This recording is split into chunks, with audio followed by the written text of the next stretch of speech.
Agora chegou o momento da gente falar sobre o impacto do dinheiro na relação de jovens, em especial pais e filhos. Como é que isso está sendo trabalhado nesse dia a dia de hoje? Principalmente quando falamos de saúde mental, quando falamos de saúde financeira, status, eu quero ser, eu quero ter. Isso tudo tem levado muitas dificuldades ao desenvolvimento das nossas famílias. Antes, nós tínhamos outras preocupações. A partir desse momento do digital, nós temos uma avalanche de novidades que afetam diretamente a nossa saúde mental. Doutor Vicente, olha só, hein? Agora vamos falar de pais, filhos, jovens, status, eu quero, eu preciso disso. Mas como precisa? Será que nós vivemos isso lá no passado? Como é que é essa jornada da vida que tanto temos a contribuir com a educação do comportamento financeiro e da saúde mental?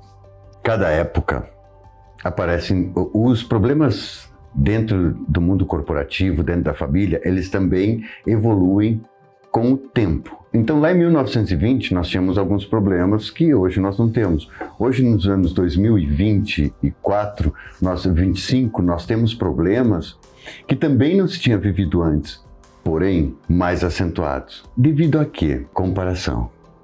Hoje nós vemos no mundo onde todo mundo compara. Tudo.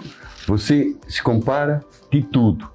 E muito acontece nos jovens, o adolescente, o adulto jovem. Vocês sabiam que tem um estudo agora que diz que a adolescência está indo até os 24 anos. E por isso começaram a entender de que aqueles filhos que ficam com 30, 40 anos em casa ainda. Então, como a vida, a gente já não vive mais até 60, 70 anos, a gente vive até 80, 90 anos. Então ela ficou mais prolongada. Automaticamente, todas as datas da nossa vida, todas as idades se prolongaram. Então a adolescência, o adolescente não termina mais com 14, 15 anos, ele vai terminar a literatura de hoje com 24 anos. E aí você vê, se a adolescência terminou com 24 anos, qual é o jovem que você conhece que se mantém totalmente, aluguel, casa, tudo nessa idade? Difícil. Mas ele não consegue, mas ele tem a vontade. Então você tem aquele garoto que ele não tem ainda as condições, não ganha o suficiente, mas ele financia a moto dele. Ele vai querer comprar o celular dele. E se ele não trabalha, e se ele é menor ainda, se ele tem 13, 14 anos, ele vai pedir para o pai. Será que todo pai tem condições de dar o que o filho quer? Eu acredito que todo pai queira dar. Sim. Queira dar. Verdade. Mas ter as condições de dar, ele pode não ter. Essa situação do não poder dar e da criança não poder ter, cria aí um distanciamento. E por que se dá esse distanciamento? Porque a sociedade diz que hoje você tem que ter certas coisas. Mesmo que depois a sociedade vá lá e diga assim, não, tem que ser simples, tem que ser isso. Não é o que vemos no dia a dia. A gente agora aqui está conversando sobre isso, né? Mas não é por isso que as pessoas vão dizer, não quero me preocupar de trocar o carro.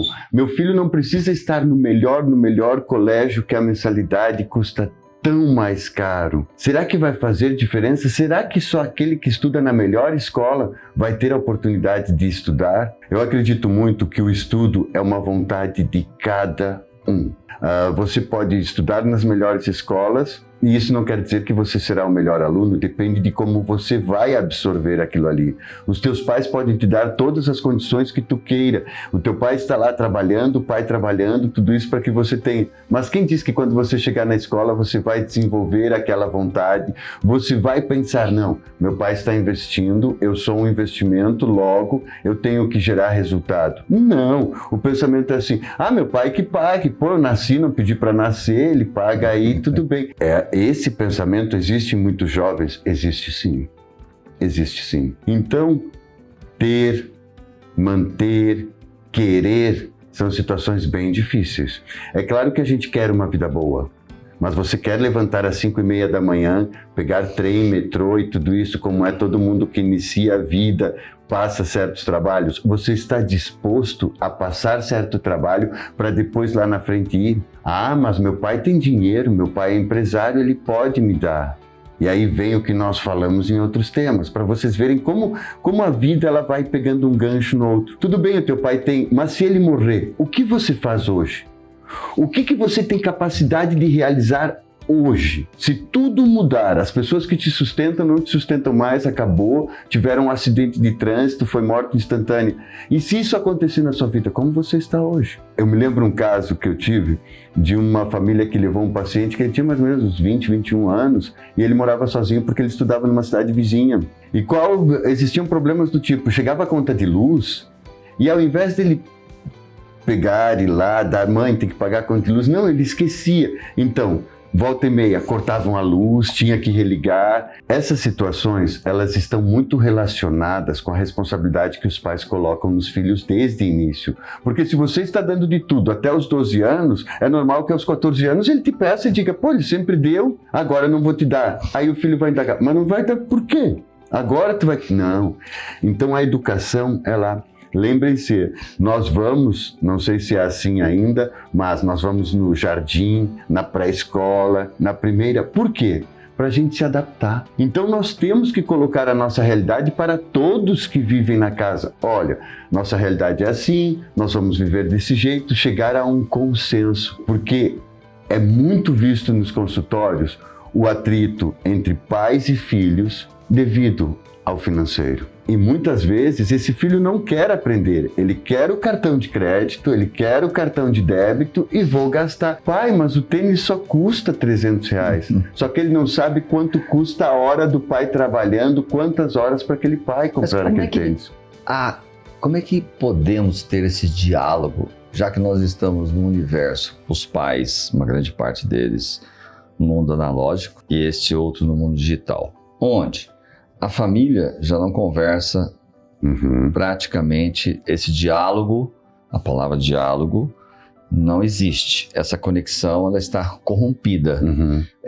E nós estamos com gerações novas, futuras, totalmente mais ainda com a IA vindo aí, inteligência artificial, e todo mundo querendo ser influencer. Parece que o mundo vai ser só dos influencers, não é mais. Até o jogador de futebol está ficando em segundo passo agora. Eu sei que qualquer pessoa tenha 10, 5 mil, 10, 15, 20 mil pessoas.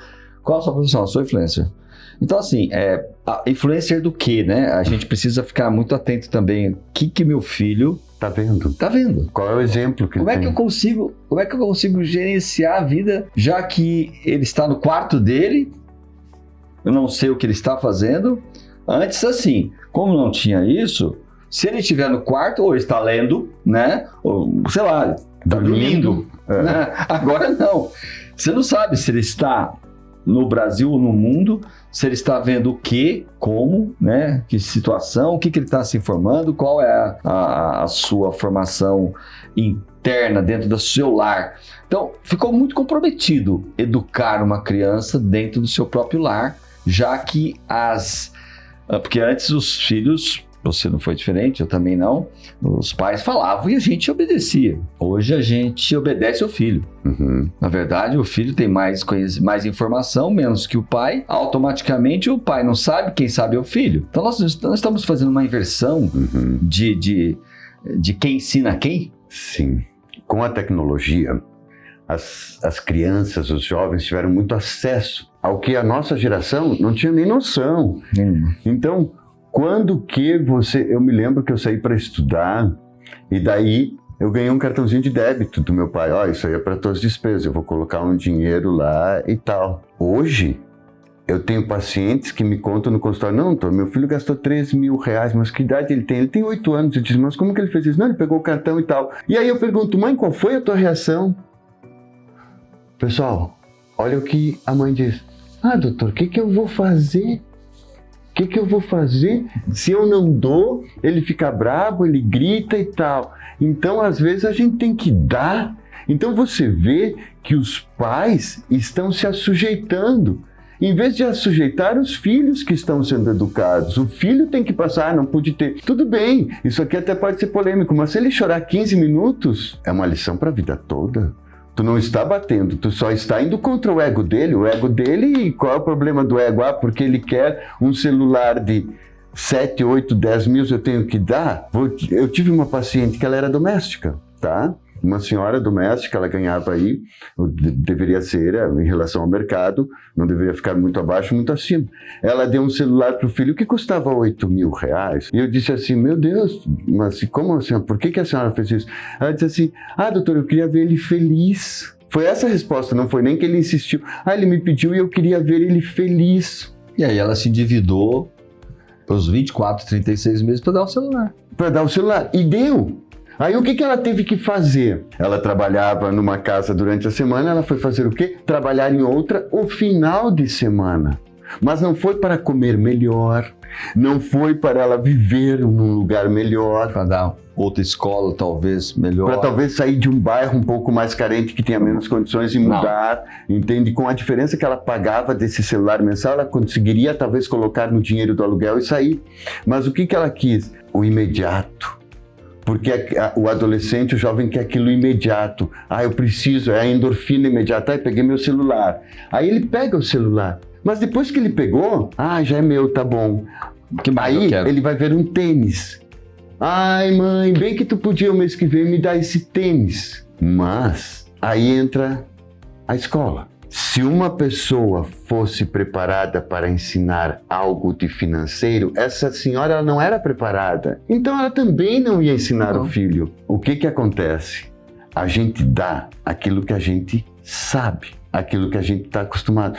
Vicente, mas tem tanta gente que é tão preparada, estudou tanto e mesmo assim os filhos são assim. Mesmo assim segue dando para os filhos. Por quê? Aí você pode investigar outras coisas. Talvez o problema não esteja no filho. Eu tive casos de pacientes que eram muito pobres, tá? E quando eles conquistaram algo, meu Deus, eles, assim, a vida dos filhos, e eles dizem para mim, Vicente, eu não quero que o meu filho não tenha o que eu não tive. E é claro, você não vai interferir, mas numa conversa mais amistosa, você chega e diz assim, mas será que isso é educação? Será que você está educando? Porque se você morrer, ele fica sem isso. Então, esse status da vida dele, ele tem porque você proporciona. Mas a maior parte das pessoas, até de herdeiros, perdem tudo. Mas é muito a ligação vamos falar da culpa disso, né? Uma culpa, mas é uma conotação. Quem é o responsável por isso são os próprios pais, né? Eu não tive, mas vou dar tudo que eu não tive pro meu filho. Sim. Quer dizer, na verdade, eu promovo isso. O pai está promovendo isso. E, obviamente, o jovem emanado aí com vários colegas, várias informações, várias redes sociais, influencers de todos os tipos imaginários. Então, a facilidade, né, de o cara fazer lá um vídeo junto com um carro super caro ou com um celular super caríssimo. Quer dizer, ele vive um status que não pertence a ele. Acho que, vou ser muito sincero, acho que 90% das famílias hoje brasileiras com relação que tem jovens vivem um momento que muitas vezes não poderiam estar vivendo. Uhum. Por isso que a gente tem hoje mais de 70 milhões de brasileiros inadimplentes. Perderam a capacidade de pagamento dos seus compromissos, das suas dívidas, porque o crédito foi usado em excesso. Uhum. Só que eu dei mais do que eu precisaria dar no momento errado, muitas vezes. E aí a gente entra num processo, né? Mas se o amiguinho dele tem, por que ele não vai ter? Então eu não quero deixar meu filho muito abaixo da linha, da qualidade de vida ali. Veja que interessante o que você falou. Eu não quero deixar meu filho muito abaixo. E você a pessoa sendo estudada, já sendo um adulto, isso não deveria interferir. Como que o filho vai entender que ele não precisa daquilo se o pai coloca essa necessidade? É ele que coloca. É ele que coloca. Eu me lembro que na época que tinha tênis, o tênis mais bacana da minha época, assim, para jogar futebol e tal, era o Rainha, né? Putz, tu ter um Rainha era uma sensação de realmente empinar o pé e dizer, eu jogo com um Rainha. Só que isso em algo muito doce. Só que hoje, os custos de um adolescente, de um jovem, eles são muito mais exigentes. Você não vai conseguir chegar para ele e dizer, meu filho, eu vou te dar esse telefone. Não, tem que ser aquele. Virou uma exigência. E o surpreendente é que o quê? O filho, entende que o pai é obrigado a prover essas coisas do jeito que ele deseja. Não pode ser um telefone que o pai quer dar, tem que ser o telefone que ele quer. Há muito tempo atrás, quem comprava roupa para os filhos era o pai e as mães. Tinha um filho que nem ia para a loja escolher, a mãe trazia e colocava. Então, tudo foi mudando. Hoje, com essa liberdade maior de decidir e tendo mais situações para ser decididas, com certeza aumentaram os problemas. Nossos jovens são bombardeados, né? Todo dia. Todo para consumir, gastar. Para consumo. Compre. Então, e aí vindo você agora, precisa vindo disso. Agora, não, já que é vou pegar o dinheiro e vou fazer uma fezinha, né? Vou jogar no Tigrinho, vou jogar na Bet, ou seja, eu vou jogar para poder ganhar dinheiro. E aí, lógico, não vai ganhar dinheiro, vai perder mais dinheiro. E isso tudo vem contrário a uma educação. Praticamente nós estamos com um excesso de informações, pulsionando o jovem a fazer com que ele gaste, e ele é um influencer da família, tem esse outro ponto também, que ele leva para dentro de casa aquilo que ele está mais fácil aprendendo. Aí os pais falam, nossa, meu filho é muito mais inteligente do que eu, tem muito mais conhecimento do que eu. Não, ele tem mais informação do que você, mas ele não é, muitas vezes, mais inteligente ou está mais educado que você. Então a gente sabe que para ganhar é muito difícil e para gastar está muito fácil, e a vinda do crédito fácil ficou mais ainda flagrante, né, que nós estamos deteriorando a saúde financeira das famílias brasileiras. Então nós caminhamos em passos largos para ter uma sociedade, infelizmente, miserável. Nós caminhamos, o Brasil, estou falando só do Brasil agora, caminhamos para ter uma sociedade muito miserável, porque com o advento das ações, não estou criticando o governo A, governo B, estou falando das ações dos últimos governos, economia e tudo mais, que vem achatando ainda mais o poder aquisitivo dessas famílias. Essa família que está dando, essa moça que deu o celular de 8 mil, que tinha lá um ganho semanal que fazia, depois teve que fazer, como sábado e domingo, trabalhar, ela está alimentando um dos grandes males, né? Um dos grandes males, que é levar algo que ela não consegue manter. E esse é o ponto, né? Ela não consegue manter. Aí o filho dela, um momento e outro, ele não vai ter mais. E aí entra a frustração, aí vem a depressão, a ansiedade desse jovem maior, suicídio. Nossa, o que aumenta absurdamente. Muito, principalmente entre os jovens. É isso. Entre os jovens. A frustração, aí vamos pegar o gancho, a mãe tá dando. Aí chega uma hora que essa mãe não pode mais dar, não é que ela não queira dar, ela não pode. Se ela ganha um tanto e ela já se endividou com tanto, não tem como ela dar mais. O que vai acontecer? Muitas vezes, e a regra, o jovem se desvia de caminho, entra em uma turma, começa a usar alguma coisa, se despende da mãe, aí é jovem, vai lá, sem responsabilidade, tem relações, engravida uma menina. Você vê que o caminho, ele vai todo torto, por inteiro, ele vai totalmente. Na verdade, um filho, ele segue o que dizem os pais. E ele se comporta de acordo ao comportamento dos pais. Se você, durante uma semana, mostrar algumas regras, talvez no 8º dia o seu filho faça aquilo sem um comando. Mas, e aí voltando no mundo corporativo, você tem 10 colaboradores. Aí você diz para os colaboradores, olha pessoal, isso aqui a gente não precisa fazer. Aí já chega um e diz, tá, mas isso aqui não precisa, isso aqui também não, né? E o outro também não, puxa, graças a Deus. Então você vai vendo que quanto menos exigente você se torna, menos exigido as pessoas se tornam com eles mesmos. Já que eu não preciso fazer isso, então regras, elas têm que ser colocadas diariamente na empresa e na vida familiar. O pai trouxe o dinheiro para casa, e isso vai ser gasto, meu filho, esse mês nós não vamos comprar nada. Ah, mas não sei o que. Não, esse mês nós não vamos comprar. Talvez no primeiro mês, no segundo ainda exista um estresse, o que a gente chama de uma briga. Mas será para a vida toda esse conhecimento que ele está dando. Por isso a importância da educação financeira estar dentro da sala de aula desde a tenra idade, onde a gente consegue montar e estruturar os hábitos, o comportamento construtivo, né, principalmente o cognitivo da criança, que vai construindo em cima desses limites, né, dizer não, nunca, eu sempre falo isso no meu livro Mesada Não É Só Dinheiro, tem um dos pecados capitais que o pai não pode cometer, que é aquele falar assim, bom filho, se você teve mais nota, eu vou te dar um pouco mais de dinheiro de mesada esse mês, se você tiver nota baixa, eu vou tirar. Isso é castigo. E também premiar não é bom. Nem premiar e nem castigar por meritocracias. Jamais. Até porque as pessoas falam assim, não, mas ele está indo bem, ele não vai repetir, então eu vou gastar menos, se você não repetir, eu vou gastar menos dinheiro.